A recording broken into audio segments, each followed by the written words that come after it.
complementar a todos com a paz do Senhor. Você está no canal Rascunho DVD, eu sou o pastor Edivaldo Pereira e nesta oportunidade nós estaremos lição da nossa revista que trouxe como tema a fragilidade humana e a soberania divina, tratada toda no livro de Jó, pautada no livro de Jó. É claro que são só 13 lições, não é suficiente para exaurir todo o conteúdo do livro de Jó, mas trouxe uma base, uma boa base para que possamos nos ater nesse excepcional livro, não é? E podemos observar a necessidade que temos de estar conhecendo a palavra de Deus, não é? Por meio desta leitura excepcional. O livro de Jó, realmente a lição está indo, está finalizando, mas nós devemos continuar aprendendo a sacrossanta palavra de Deus. Nós estaremos comentando a lição de número 13, que tem como título Quando Deus Restaura o Justo, não é? Nós começamos a lição tendo a lição de número 1 com o livro de Jó, depois estudamos quem era Jó, depois estudamos Jó a realidade de Satanás, depois estudamos o drama de Jó, a lição de número 4, a lição de número 5 tivemos o lamento de Jó, e a lição de número 6 tivemos a teologia de Elifaz, só os pecadores sofrem, não é? E também tivemos a lição de Bildade, se há sofrimento, há pecado oculto. E a teologia de Zofar, o justo não passa pela tribulação? Né? Então foi essas perguntas que ficaram para nós respondermos e nós conseguimos aprender muito, né? E a lição de número 9 nós tivemos Jó e a inescrutável sabedoria de Deus, né? A lição de número 10 tivemos a última defesa de Jó, e a lição de número 11 tivemos a teologia de Eliú, esse quarto elemento que ele surgiu. O sofrimento é uma correção divina? Eis a questão, né? E na lição de número 12 tivemos quando Deus se revela ao homem.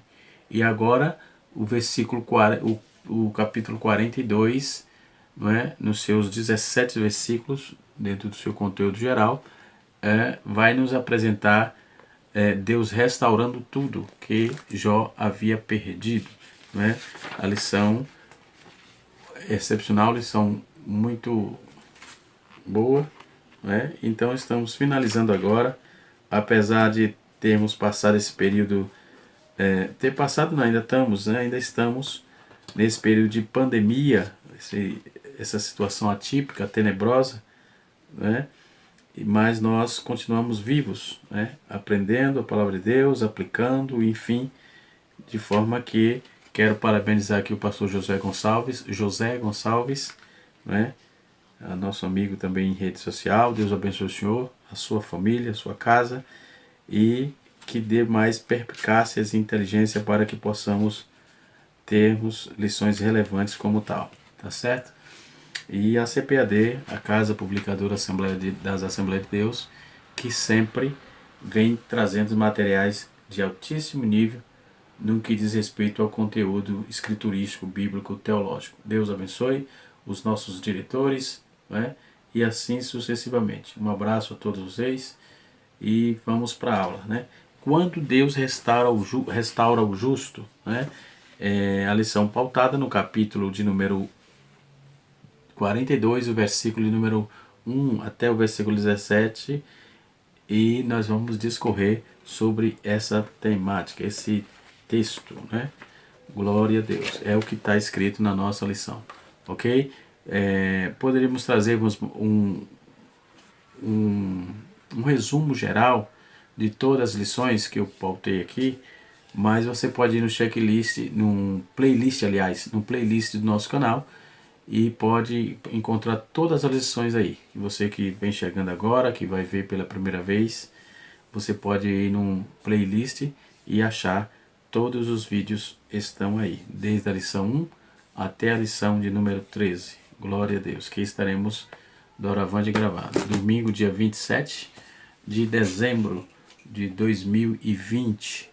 Glória a Jesus, né? Apesar dos pesares, nós estamos vivos, né? Então, a atitude de Jó, dentro da sua, antes da sua restauração, podemos ver aqui, né? O primeiro tópico da nossa lição vai nos falar sobre, deixa eu me ver aqui, primeiro tópico da lição vai nos falar sobre,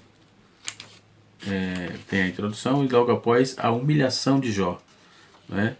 Nos capítulos 38, 39 e 40, Jó, esses capítulos citados, demonstra como Deus expôs Jó à sua onipotência, né? A sua criação. Não é? Deus permitiu que aquilo acontecesse com Jó, não é? Que tudo aquilo que sobreveio a ele acontecesse. Agora chegou a hora do próprio Deus, que permitiu restaurar a ele tudo que ele havia perdido. Não é? Jó se humilha, e Deus coloca para ele, conforme lemos na lição passada, tivemos a lição passada do capítulo 38 até o capítulo 31, capítulo 38 até o capítulo 41, Deus mostra para Jó todo o conteúdo de sua criação, toda a arquitetura, diríamos assim, não é? Uma lição assim magistral, esplendorosa, muito boa, onde aprendemos Deus apontando sempre. E é muito bom, mesmo lendo os textos, não é? Mesmo estamos lendo a Bíblia constantemente e às vezes um comentarista, um irmão, uma pessoa faz uma citação e nós conseguimos pegar mais coisas, não é? E assim sucessivamente. Temos aprendido bastante com o Roy Zuck, né? O teólogo, muito bom. Temos aprendido também com Charlie Rod. Temos aprendido também com Russell Norman Champlin, né?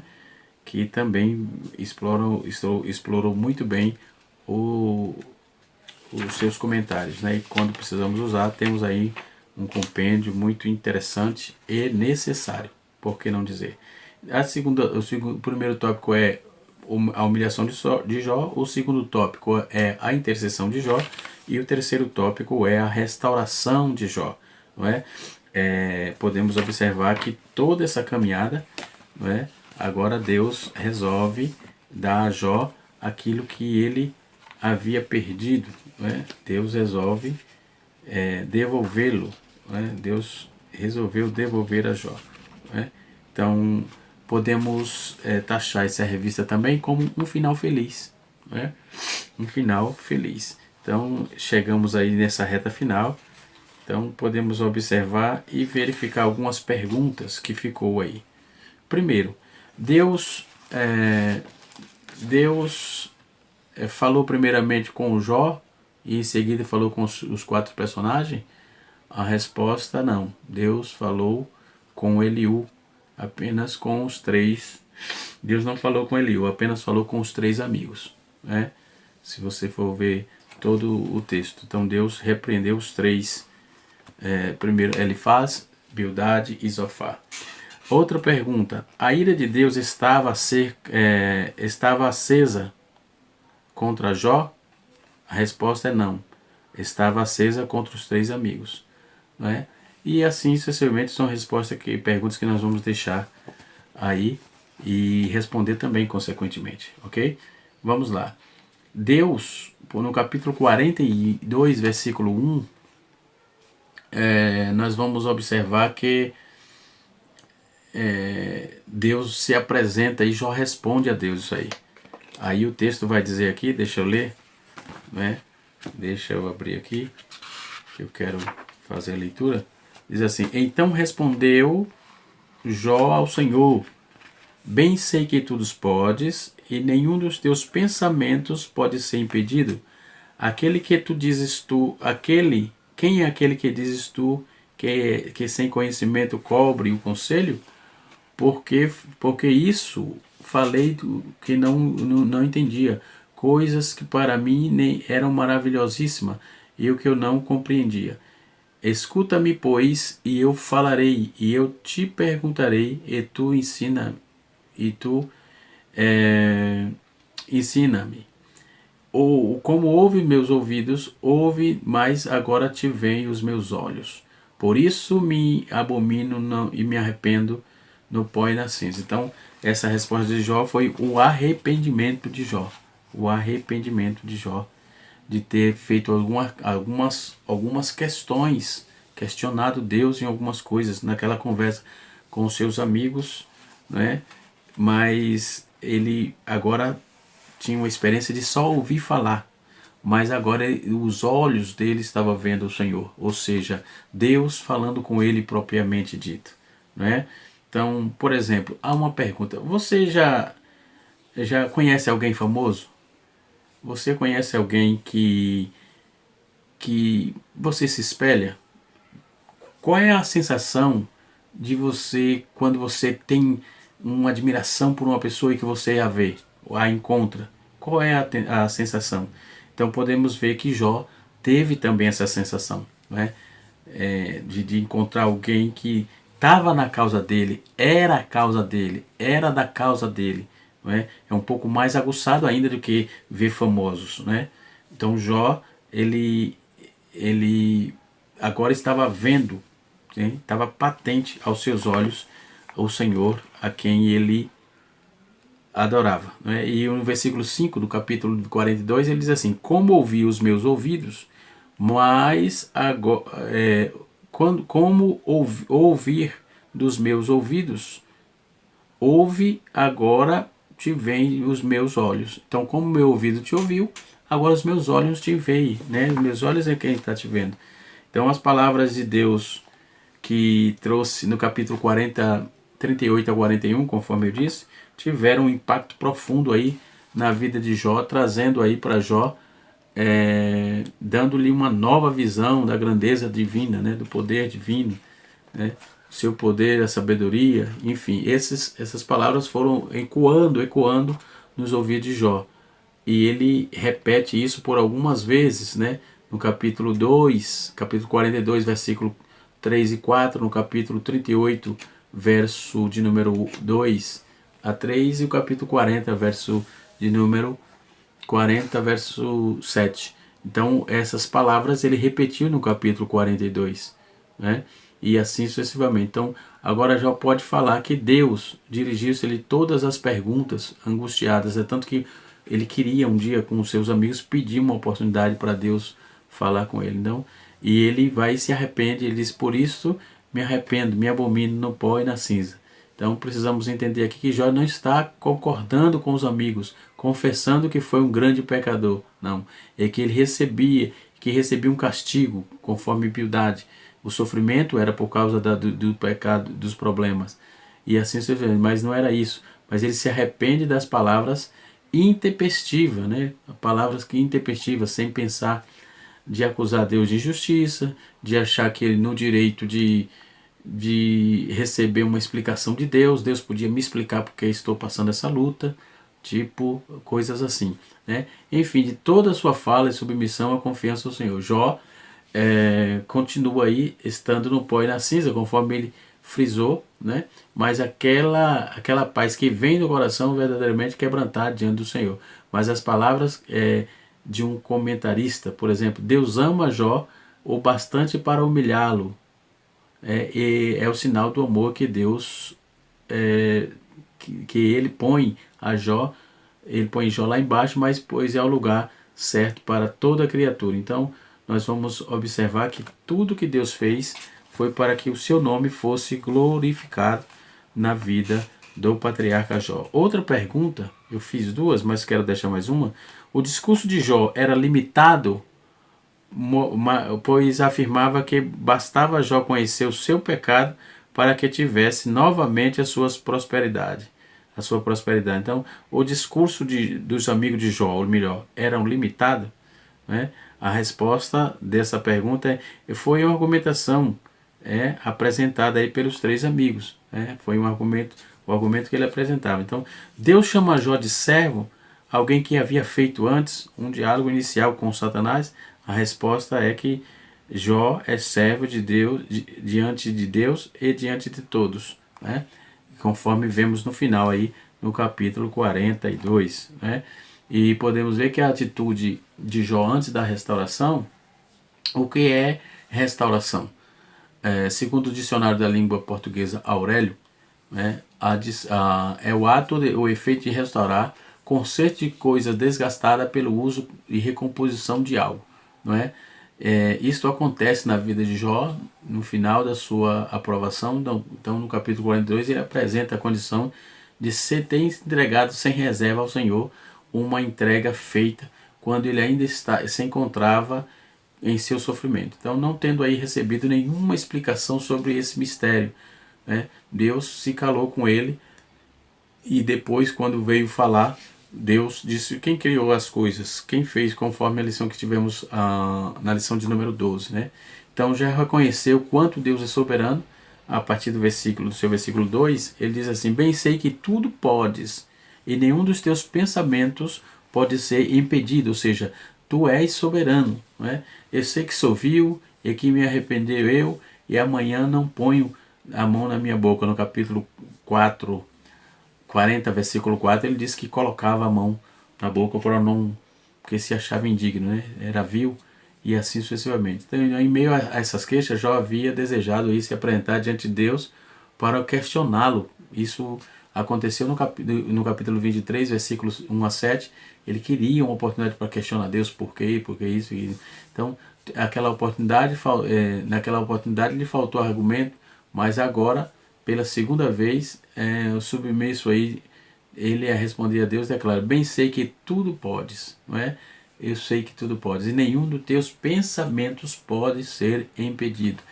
Glória ao nome do Senhor. Então, podemos observar, irmãos, que toda essa demanda que Deus colocou Jó, o próprio Deus garantiu a vitória a ele. Né? Isso aí foi um negócio assim que Jó, nas nossas escolas bíblicas se pergunta, Jó murmurou sim, já conversou sim, Jó se lamentou sim, mas Deus deu-lhe a ele a vitória, porque foi o próprio Deus que tinha consentido a isso, né? Visto que ele viu na prática o que Deus, quando Deus decide o que ele faz, né? Na lógica humana seria mais fácil exaltar a soberania, o poder de Deus, enquanto os currais estivessem aí novamente cheios de animais, quando tivesse restituído tudo, então vamos voltar a adorar a Deus de novo. Não, ele fez isso muito antes, né? No capítulo 42, no seu versículo 12 e 13, Deus começa a restituir a Jó tudo aquilo que ele perdeu, mas Jó não esperou para isso, né? Jó não esperou. Não, em meio à cinza, Jó atribuiu o poder de Deus e esmagou a Satanás, mostrando que não servia a Deus por barganha, conforme o diabo tinha proposto, tinha citado no seu capítulo 1, Jó capítulo 1, verso 9, tinha feito essa citação, não é? E então Jó reconhece o quanto ele era ignorante acerca de Deus. No versículo 3 é assim: quem é aquele? Tu dizes que sem conhecimento encobre o teu conselho? Porque isso falei porque não entendia. Então as coisas que para mim eram maravilhosíssimas, o que eu não compreendia. Então Jó falou do que não sabia, foi ignorante. Isso é fato, está no texto, né?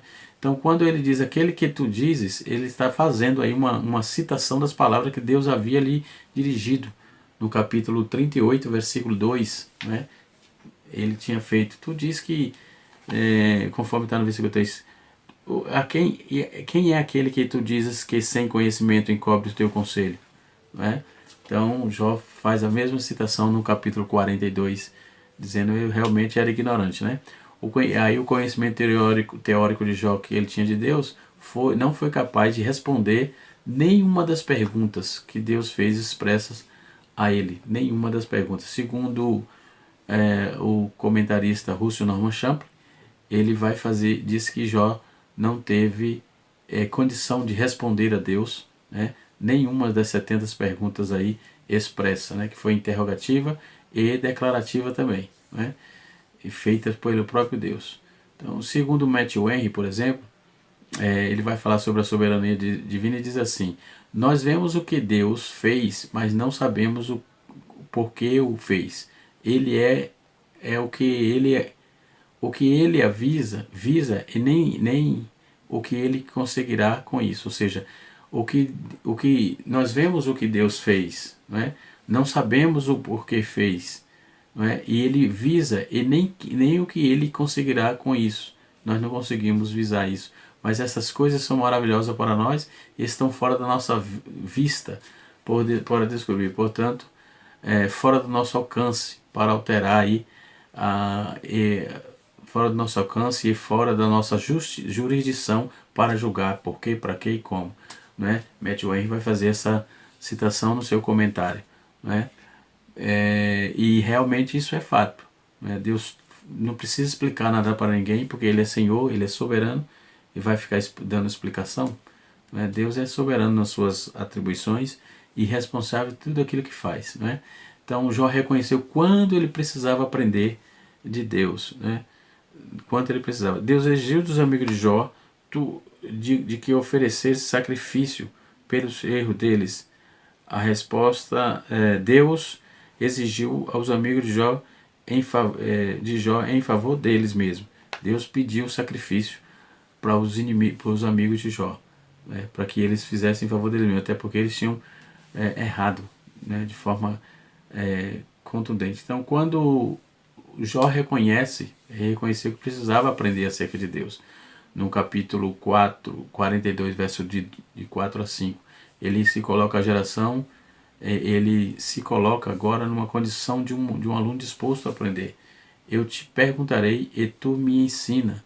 Então Jó faz essa declaração. Então era como se o Senhor, né, era como se falasse: Senhor, não me faças mais perguntas difíceis, pois não sou capaz de te responder, mas dar-me licença para pedir instrução. Não é? Então Matthew Henry também vai fazer essa definição. Não é? Antes, Jó já conhecia Deus de ouvir falar. Ele era um homem temente a Deus, mas não conhecia superficialmente. Então isso mostra que nós todos, os seres humanos, principalmente os cristãos, precisamos ter uma experiência com Deus. Né? Às vezes nas nossas falhas, nas nossas agonias, nós falamos mais do que buscamos mais experiência com Deus. Então é necessário que tenhamos experiência com o Senhor nosso Deus. Precisamos ter experiência com Deus, trabalhar com essa proposta para que possamos aprender com o Senhor nosso Deus, né? E assim sucessivamente. Então podemos observar que toda a demanda de Deus para aquela situação. No capítulo 7, no versículo 7 até o versículo 9, a justiça divina, né, entra na vida de Jó, se faz presente, e na vida dos seus 3 amigos. Né? E o versículo diz assim, o versículo 7. Sucedeu, pois, que acabando o Senhor de dizer a Jó aquelas palavras, o Senhor disse a Elifaz, o temanita: a minha ira se acendeu contra ti e contra os teus amigos, porque não disseste de mim o que era reto, como o meu servo Jó. Então, mesmo eles batendo em Jó como bateu, nós tivemos a aula, sabemos como foi, né? Deus agora justifica Jó. E o versículo 8, Deus manda ele sacrificar. No versículo 8, capítulo 42. Tomai, pois, 7 bezerros, 7 carneiros, e ide ao meu servo Jó, e oferecei holocausto por vós, e o meu servo Jó orará por vós, porque deverás a ele aceitarei, para que eu vos não trate conforme a vossa loucura, porque vós não falaste de mim, o que era reto, com o meu servo Jó. Então foram Elifaz, o temanita, Bildade, o sunita, Esofá, o manatita, e fizeram como o Senhor lhe dissera, e o Senhor aceitou a face de Jó. Glória a Deus. Então observe que agora a justiça divina vai de encontro aos amigos de Jó. Então Deus fala aos amigos, conforme dizemos aqui. Então, porventura falarei perversidade ao seu favor, ao favor de Deus, e ao seu favor falareis mentiras? Não é? Sereis parciais para com ele, então Deus tinha as prerrogativas ali de entender. Deus entendeu que ele estava ali acusando Jó de que Jó não era, né? Então, haverá perdão para os três? Sim, Deus mandou sacrificar, né? Deus mandou ele sacrificar. Então, aquele amor que humilhou a Jó, agora o mesmo faz com seus três amigos, né? As palavras: o meu servo Jó orará por vós, porque ele aceitará porque dele aceitarei a intercessão. Então Jó estava ali já na condição de sacerdote também, intercedendo pela vida daqueles homens, porque Deus próprio pediu: eu aceitarei, mas se for ele que estiver fazendo, né? E assim sucessivamente. Então Deus restaura tudo e dá a Jó tudo que ele necessitava. A partir do seu versículo 10, do capítulo 42, Deus começa a restaurar tudo que Jó havia perdido. Deus começa a dar a Jó o que o que ele havia permitido perder, né? A partir do capítulo 42, versículo 10. E o Senhor virou o cativeiro de Jó quando orava pelos seus amigos. Deus mandou fazer o sacrifício, repreendeu os amigos de Jó e disse para eles: Jó orará por vocês e eu receberei o sacrifício que vocês apresentarem a ele. E agora ele orou ao Senhor. Então, quando ele orava pelos seus amigos, o Senhor acrescentou a Jó outro tantos, em dobro do quanto tinha e do que dantes possuía. É tanto que vai fazer citação de 3 nomes dos seus filhos, né? E assim sucessivamente. Então, podemos observar que o último estado foi melhor do que o primeiro. Então, a Bíblia diz: é o melhor é o fim das coisas do que a primeira, conforme está em Eclesiastes capítulo 7, no seu versículo número 8. E assim foi na vida de Jó. Deus provou sua fidelidade como justo que foi. Então, primeiro, a saúde foi restabelecida, permitindo-lhe voltar à vida normal, ainda viver 140 anos logo após essa prova, conforme está escrito no capítulo 42, verso 16. Né? A sua família e todos conheciam, voltaram a ele, trazendo-lhe presentes. Meu Deus, é forte, né? Então vieram a todos a eles, os seus irmãos e todos os irmãos, e quantos dantes o conheceram, e comeram com ele o pão de sua casa, e se condoeram dele, e consolaram e todo o mal que o Senhor havia enviado. E cada um deles lhe deu uma peça de dinheiro, e cada um presente de ouro, um pendente de ouro. Então, outro ponto importante é que ele recebeu riqueza em dobro, no capítulo do versículo 2, assim: e assim abençoou Jó, o último estado de Jó, mais do que o primeiro, porque teve 14.000 ovelhas, 6.000 camelos, e 1.000 juntas de boi, e 1.000 juntas de jumento. Versículo 13: e também teve 7 filhos e 3 filhas. E chamou o nome da primeira filha Gemima, e o nome do outro filho Késia, da outra filha Késia, e o nome da terceira filha Queren Apuk.